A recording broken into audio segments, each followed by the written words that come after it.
Welcome back. Now we are back with another topic from our chapter chemical coordination and integration. तो मैंने पहले से pineal gland का function और location लिख रखा है इसलिए बिकॉज थायराइड हम लोगों को थोड़ा सा ज्यादा लंबा टॉपिक है थायराइड ग्लैंड और उसमें बहुत इंपॉर्टेंट पॉइंट्स हैं, कुछ बीमारियों का नाम भी दिया हुआ है, हमें अच्छे से याद रखना है. तो in order to make it short and to reduce the time मैंने पहले से इसको लिख रखा है. इसमें से 3 पॉइंट हमें देखना है कि पीनियल ग्लैंड जो होता है वो it is located on the dorsal side of the full brain. मतलब it is located somewhere near the pituitary आप कह सकते हो. Dorsal side of the full brain, ये इसका लोकेशन हो गया. इसकी जो सिक्रीशन होती है पीनियल ग्लैंड की उसको हम कहते हैं मेलेटोनिन. ये याद रखना है आपको कि पीनियल ग्लैंड की सिक्रीशन है उसको हम कहते हैं मेलेटोनिन. और ये क्या करता है, ये बॉडी के डायऑर्नल रिदम ऑफ द बॉडी को रेगुलेट करता है. डायऑर्नल रिदम ऑफ द बॉडी का मतलब कि जनरली बॉडी के अंदर जो बहुत सारे रिदमिक फंक्शंस होते हैं, जैसे कि हमारे स्लीप वेक साइकिल, हमें एक सही टाइम पर एक फिक्स टाइम पर हमें नींद आ जाती है और एक टाइम पर हम उठ जाते हैं, खुद से भूख लगती है या body temperature, all these rhythmic function of the body is controlled by is regulated by the melatonin. मतलब अगर इन केस अगर मेलेटोनिन का अंडर सिक्रीशन हो रहा है या फिर तो सिक्रीट नहीं हो रहा है तो हमारा जो बॉडी का डायऑर्नल रिदम है वो थोड़ा बिगड़ जाएगा. बॉडी का स्लीप वेक साइकिल बिगड़ जाएगा, हो सकता है बॉडी टेम्परेचर बिगड़ जाए और एक्सेट्रा. इसी तरह के जो भी रिदमिक फंक्शंस है वो बिगड़ सकता है. इसके अलावा एक और पॉइंट आपको याद रखना है मेलेटोनिन से रिलेटेड, वो ये है कि इट ऑल्सो इन्फ्लुएंसेस पिगमेंटेशन. ठीक है, मेलानोसाइट स्टिमुलेटिंग हार्मोन मैंने पहले पढ़ाया है जो कि रिलीज होता है हमारे पास इंटरमीडिया से.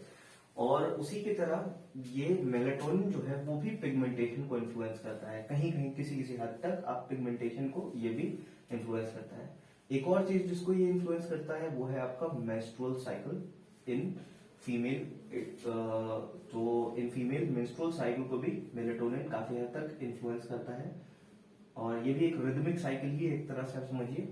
तो डायऑर्नल रिदम को बॉडी को अफेक्ट कर रहा है तो मेंस्ट्रुअल साइकिल को भी ये अफेक्ट करता है और डिफेंस कैपेबिलिटी को भी अफेक्ट करता है. ये 3 पॉइंट बस आपको याद रखना है इसके बारे में कि किस किस चीज को अफेक्ट करता है, पिगमेंटेशन को, मेंस्ट्रुअल साइकिल को, डिफेंस कैपेबिलिटी को, जो इसके आप इन्फ्लुएंस करता है इन सबको. इसका मेन फंक्शन क्या है, to regulate the diurnal rhythm of the body. Example hunger, sleep wake cycle, body temperature and such rhythmic functions. जल्दी से इसका स्क्रीनशॉट ले लो. तो मैं स्टार्ट करता हूं आपको थायराइड और थायराइड के अंदर कौन कौन से क्या क्या हार्मोन्स होते हैं थायराइड ग्लैंड के, वो सब हम डिफरेंट अच्छे से डिस्कस करते हैं. इसको मैं हटा देता हूं. लिखने से बहुत ही फास्ट हो गया इसका काम, पीनियल का तो काम नहीं है. मैं डस्टर इसलिए नहीं यूज करता हूं क्योंकि वो थोड़ा सा अनोइंग लगती है मेरे को आवाज, इसलिए मैं डस्टर यूज नहीं करता हूँ. वो बोर्ड से लगाने वाली आवाज थोड़ी सी मेरे को डिस्टर्बिंग टाइप की लगती है इसलिए. जो हमारा ट्रेकिया बना देता हूं पहले. ये मान लीजिए हमारा ट्रेकिया है, ठीक है. तो इसके दोनों साइड पर, बोथ द साइड्स में 2 लोब में थायराइड प्रेजेंट होता है. 2 लोब में थायराइड ग्लैंड प्रेजेंट होता है और जो कि कनेक्टेड होते हैं with the help of a thin connective tissue flap called isthmus.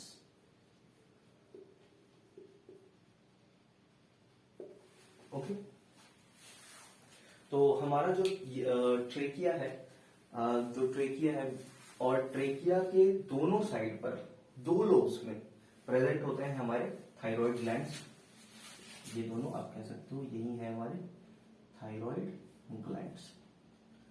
दोनों साइड 2 लोब्स में कनेक्ट हमारे होते हैं थायराइड ग्लैंड्स और बीच में जो ये कनेक्टेड होते हैं ये it is with the help of a thin connective. दोनों कनेक्टेड है बीच में, आप जान लो पीछे से कनेक्टेड है ये दोनों. और ये जो कनेक्शन वाला पार्ट है ये एक थिन कनेक्टिव टिश्यू फ्लैप है जिसको हम कहते हैं isthmus. ISTHMUS. ओके, अब मैं आपको बताता हूं कि जो हमारे थायराइड ग्लैंड्स हैं वो एक्चुअली बने कैसे होते हैं. तो लिख देता हूं मैं ऐसे कि thyroid gland made up of follicular and stromal tissues जो हमारे थायराइड ग्लैंड है, they are actually made up of follicular and stromal tissues. Follicular या स्ट्रोमल टिश्यूज के अंदर जो सेल आते हैं वो फॉलिकुलर सेल्स होते हैं जो कि एक कैविटी को इंक्लोज करते हैं। तो फॉलिकुलर सेल्स, ये मैं लिख देता हूं, इंक्लोज अ कैविटी। बहुत ही सिंपल है। फॉलिकुलर सेल्स और स्ट्रोमल सेल्स मिलकर करके बनाते हैं, टिश्यूज मिलकर के बनते हैं हमारे जो थायराइड ग्लैंड्स हैं। और फॉलिकुलर सेल्स जो होते हैं वो एक कैविटी इंक्लोज करते हैं, मतलब एक कैविटी टाइप के होते हैं वो सेल्स जो होते हैं, उनके अंदर एक कैविटी सी होती है। ठीक है, हायर क्लासेस में पढ़ेंगे कि वो कैविटी किस लिए जरूरी है, how is that cavity important, why is the cavity structure, cavity like structure of follicular cells important, बाद में पढ़ेंगे। अभी के लिए आप इतना याद रखो कि फॉलिकुलर सेल्स होते हैं that enclose the cavity. Okay, अब जो हमारे फॉलिकुलर सेल्स है वो दो तरह के हार्मोन सिक्रीट करते हैं। फॉलिकुलर सेल्स मतलब जो थायराइड का ओवरऑल स्ट्रक्चर है, फॉलिकुलर सेल्स दो हार्मोन सिक्रीट करते हैं। नंबर 1 ट्राई आयोडोथायरोनिन या T3 भी इसको कहते हैं, और जो दूसरा है वो है टेट्रा आयोडोथायरोनिन, T4 भी कहते हैं इसको, ट्राई आयोडोथायरोनिन और टेट्रा आयोडोथायरोनिन। ये बहुत ही इंपॉर्टेंट दो हार्मोन्स हैं हमारे थायराइड ग्लैंड्स के, जो कि फॉलिकुलर सेल्स जो है सिक्रीट करते हैं, रिलीज करते हैं, ट्राई आयोडोथायरोनिन और टेट्रा आयोडोथायरोनिन। इन दोनों के सिक्रीशन के लिए आयोडीन का बहुत ज्यादा इंपॉर्टेंट रोल है, मतलब कि अगर आयोडीन हमारे डाइट के अंदर नहीं है तो इनका अंडर सिक्रीशन हो सकता है। मैं इसे लिख देता हूं, सिक्रीशन डिपेंडेंट ऑन आयोडीन। अगर अंडर हमारे पास कोई सिक्रीशन नहीं है, आयोडीन का हमारा इंटेक नहीं है किसी भी तरीके से, जो हम लोग यूज करते हैं, हम लोग सॉल्ट यूज करते हैं, उसमें आयोडीन का कुछ ना कुछ परसेंटेज रहता है, आयोडाइज्ड सॉल्ट करके लिखा भी रहता है, तो that actually helps in secretion of these hormones. और अगर ये दोनों हार्मोन्स ट्राई आयोडोथायरोनिन या टेट्रा आयोडोथायरोनिन ये दोनों रिलीज नहीं होंगे अच्छे से, तो हाइपोथायरॉयडिज्म कॉज होता है। ठीक है, it causes hypothyroidism. Under secretion इन दोनों हार्मोन्स का जो है वो कॉज करता है एक्चुअली हाइपोथायरॉयडिज्म। तो यहां मैं लिख देता हूं, under secretion of T3 and T4 causes hypothyroidism। Screenshot ले लो, मैं तो हट जाता हूं।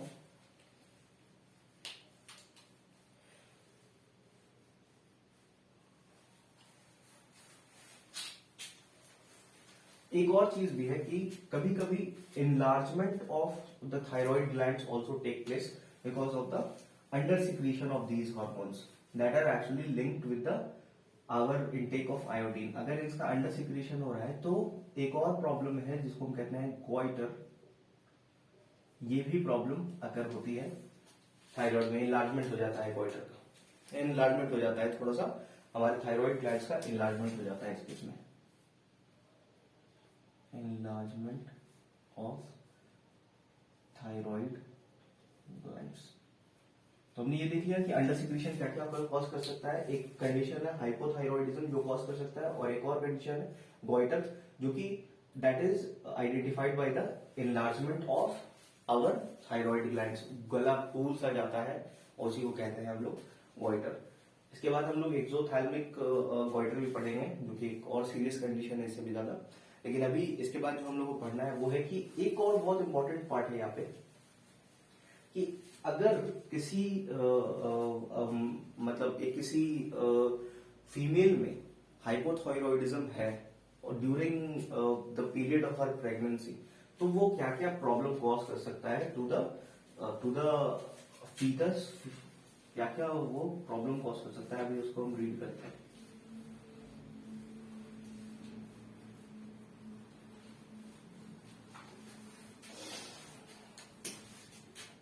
hypothyroidism during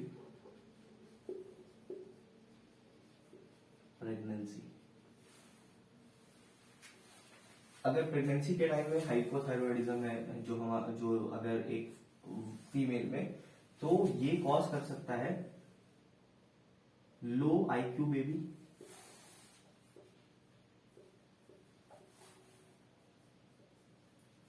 डेफ म्यूटिज्म, मुंह में बहरा हो सकता है, लो आईक्यू, लो इंटेलिजेंट क्वोशेंट, जो एक डम बेबीज होते हैं, डम जैसे होते हैं, क्योंकि development of neuron, the neural system is very important, तो may be somewhere it affects the neural system of the growing foetus, और इसीलिए जो इंटेलिजेंट क्वोशेंट होता है इन बच्चों का थोड़ा कम हो सकता है, ये एक प्रॉब्लम है। एक और ये चीज है कि मेंटल रिटार्डेशन देखने के लिए मिलता है कई केसेस में, अगर हाइपोथायरॉयडिज्म है प्रेगनेंसी के दौरान तो मेंटल रिटार्डेशन,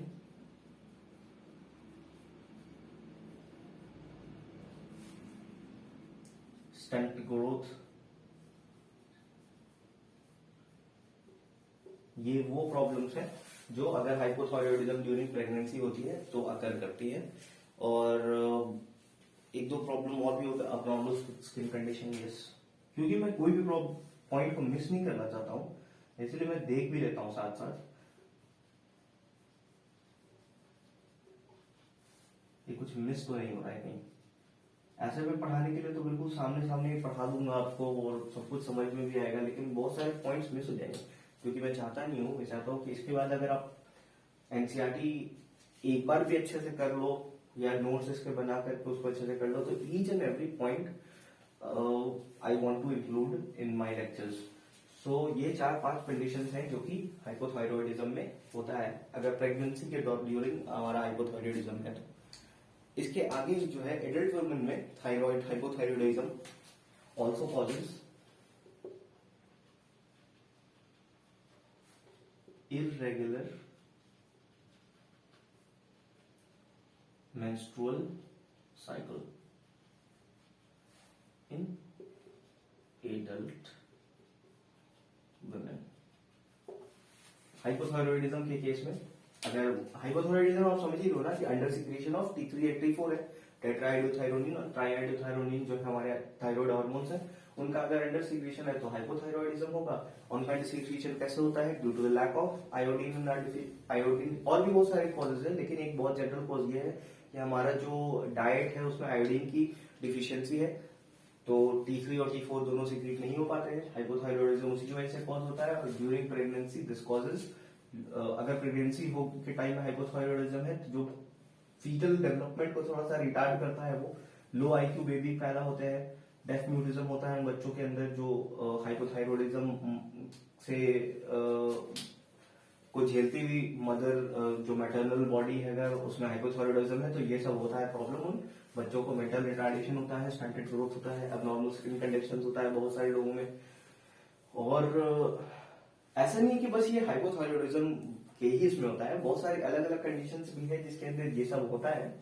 ऐसा आप बिल्कुल नहीं कह सकते हो, पर इसके केस में भी होता है, हाइपोथायरॉयडिज्म के केस में भी ये सारी प्रॉब्लम्स आती है। एक और पॉइंट ये याद रखना है हम लोगों की इन एडल्ट वुमेन जो मेंस्ट्रुअल साइकिल है वो थोड़ा सा इरेगुलर हो जाता है ड्यू टू हाइपोथायरॉयडिज्म। ओके, अब एक जो पॉइंट हमें याद रखना है बहुत ही इंपॉर्टेंट, अब मैं ऊपर वाले को थोड़ा डिलीट मार देता हूं, केमिकल कोऑर्डिनेशन। एक और पॉइंट हमें याद रखना है कि कभी कभी नोड्यूल फॉर्मेशन हो जाता है, मतलब जो हमारा थायराइड, ये ट्रेकिया है, ये थायराइड ग्लैंड है, मतलब मान लो इसमें कुछ नोड्यूल्स फॉर्म होने लगते हैं, या फिर तो इनके कैंसर की वजह से इनका ओवर ग्रोथ हो जाता है, ठीक है ना, ड्यू टू कैंसर। और कॉन्ट्रास्ट दिखने रहा है इसमें, बिल्कुल हटाना होगा इसको पूरा, ड्यू टू कैंसर और nodule formation of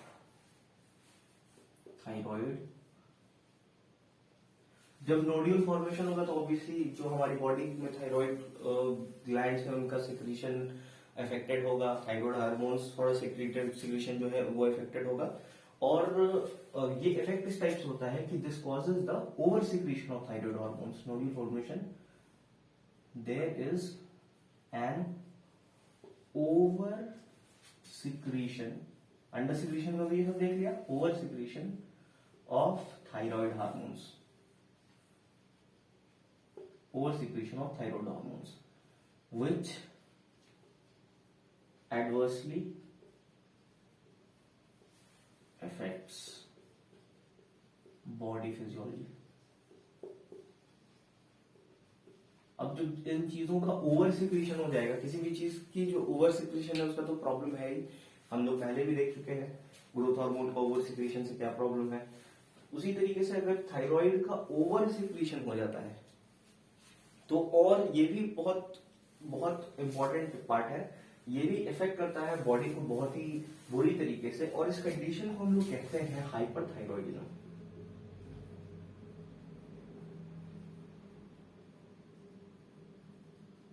over secretion hypothyroidism और under secretion, sorry, over secretion hyperthyroidism और अंडर सिक्रीशन हाइपोथायरॉयडिज्म। जब हमारे बॉडी में थायराइड हार्मोन्स अच्छे से रिलीज नहीं हो रहे हैं, बहुत कम मात्रा में हो रहे हैं, तो हाइपोथायरॉयडिज्म होता है। जब नोड्यूल फॉर्मेशन की वजह से, ये बहुत कैंसर की वजह से या नोड्यूल फॉर्मेशन की वजह से, कैंसर में तो आप जानती होगी कि there is an unlimited uncontrolled growth of cells. तो अगर अनकंट्रोल्ड ग्रोथ ऑफ सेल्स हो गया और बहुत सारा हार्मोन्स रिलीज होने लग गया, थायराइड हार्मोन्स, तो वो कंडीशन जो होती है उसे हम कहते हैं हाइपरथायरॉयडिज्म। ठीक है। इसमें एक और चीज है कि हमें ग्रेव्स डिजीज के बारे में पढ़ना है। ग्रेव्स डिजीज के बारे में पढ़ना है, उसके बाद हम देखेंगे थायराइड का फंक्शंस क्या होता है, थायराइड ग्लैंड्स का।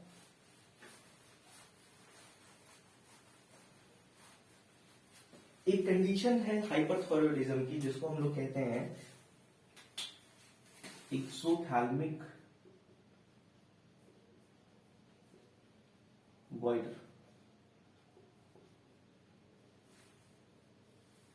It is a condition of hyperthyroidism, oversecretion, जहां पर ग्रेव्स डिजीज को भी हम कॉमनली हम जानते हैं, जहां पर इनलार्जमेंट ऑफ थायराइड ग्लैंड्स होता है।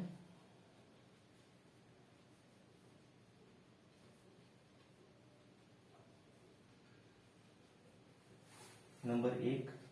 नंबर 2 लिखता हूं मैं, आईज जो है बाहर की तरफ प्रोट्रूड करने लगती है।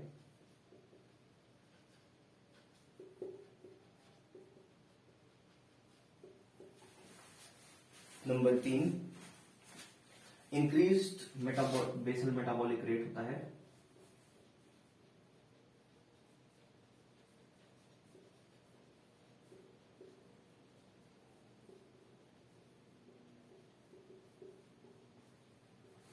एक्यूट वेट लॉस होता है।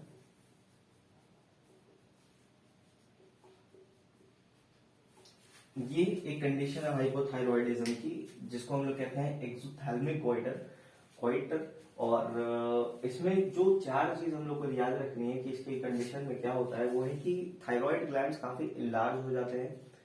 दूसरा, आईज जो है बाहर की तरफ, कभी आपने देखा भी होगा बहुत अलग अलग कंडीशंस में भी ऐसा होता है, आईज आउटसाइड प्रोट्रूड कर रहे हैं, ये बहुत सारे में होता है। तो उसी ऐसी सिचुएशन को याद कर लो कि आंख बाहर जैसे आने लगती है, बॉडी का वेट बिल्कुल एकदम घट सा जाता है, और बेसल मेटाबॉलिक रेट, मतलब कि बेसल मेटाबॉलिक रेट को आप इस टाइप से समझ सकते हो कि बॉडी के जो अंदर केमिकल रिएक्शंस हो रहे हैं उनका रेट बहुत तेज हो जाता है ना। बॉडी के अंदर जो केमिकल रिएक्शंस हो रहे हैं, ग्लूकोज का ब्रेकडाउन हो रहा है, ये सब बहुत फास्ट स्पीड से होने लगता है। और इस डिजीज को हम लोग कॉमनली ग्रेव्स डिजीज भी कहते हैं, ग्रेव्स डिजीज। तो ग्रेव्स डिजीज आपको बस इतना याद रखना है कि Graves disease is directly link to hyperthyroidism, और जो कंडीशन है exophthalmic goitre, it is directly link to that also. तो याद रख लीजिए, exophthalmic goitre is the condition of hyperthyroidism where there is enlargement of thyroid glands, eye producing outwards. Patient के अंदर जो आईज होता है बाहर की तरफ प्रोड्यूस करने लगता है, बहुत तेज इंक्रीज्ड बेसल मेटाबॉलिक रेट्स हो जाता है, और वेट का काफी लॉस हो जाता है। ये 4 पॉइंट आप याद रखो। इसको कॉमन के लैंग्वेजेस में अलग अलग डिजीज को अलग अलग नाम से जानते हैं, इसको ग्रेव्स डिजीज नाम से भी जानते हैं। अब हमको जल्दी से देखना है कि थायराइड एक्चुअली करता क्या है, किस किस चीज के लिए रिस्पॉन्सिबल है। Okay,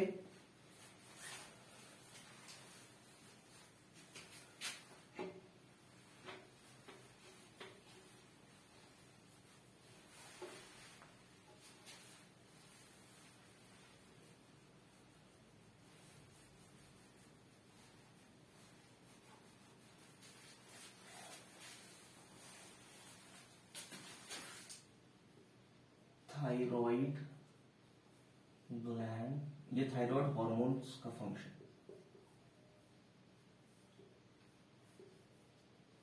A number of things, सबसे पहले तो मैं आपको बताऊंगा कि थायराइड कोई बहुत सिंपल सा, जैसे हमने पीनियल पढ़ा, पीनियल ग्लैंड, मेलेटोनिन, इतना कोई सिंपल सा नहीं है। थायराइड ग्लैंड्स जो है और थायराइड हार्मोन्स जो है ओवरऑल बॉडी फिजियोलॉजी को बहुत ज्यादा इफेक्ट करते हैं in a number of ways. Number one चीज ये है कि वो रेगुलेट करते हैं बेसल मेटाबॉलिक रेट। जब ये खराब हो जाएंगे तो बेसल मेटाबॉलिक रेट घट जाएगा या बढ़ जाएगा, आप समझ ही लो, मैंने पढ़ाया होगा कि बहुत तेज हो जाता है ग्रेव्स डिजीज में, क्योंकि हाइपर सिक्रीशन हो जाता है, ओवर सिक्रीशन हो जाता है, हाइपरथायराइडिज्म का केस है।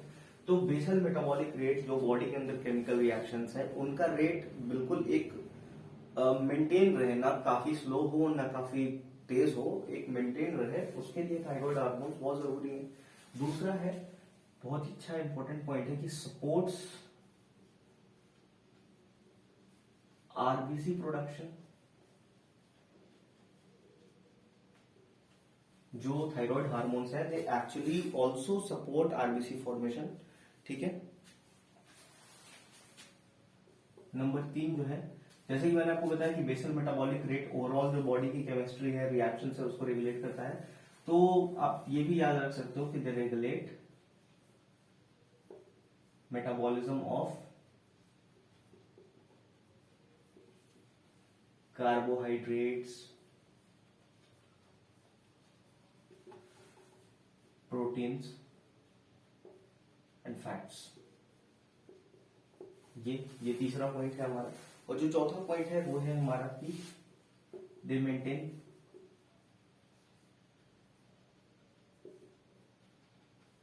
Body electrolyte balance.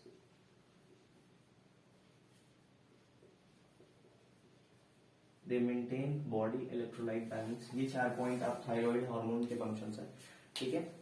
एक और इंपॉर्टेंट पॉइंट है यहाँ पर, जो कि लास्ट पॉइंट भी है यहाँ पर, कि एक पेप्टाइड हार्मोन यानी एक प्रोटीनिशियस या पेप्टाइड हार्मोन हम कह सकते हैं, thyrocalcitonin is also release by the thyroid glands, और ये बेसिकली जो है ब्लड कैल्शियम लेवल को चेक करता है।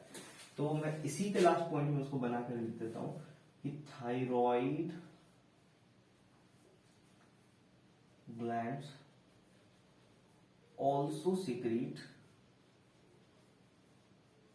a protein hormone called thyrocalcitonin, which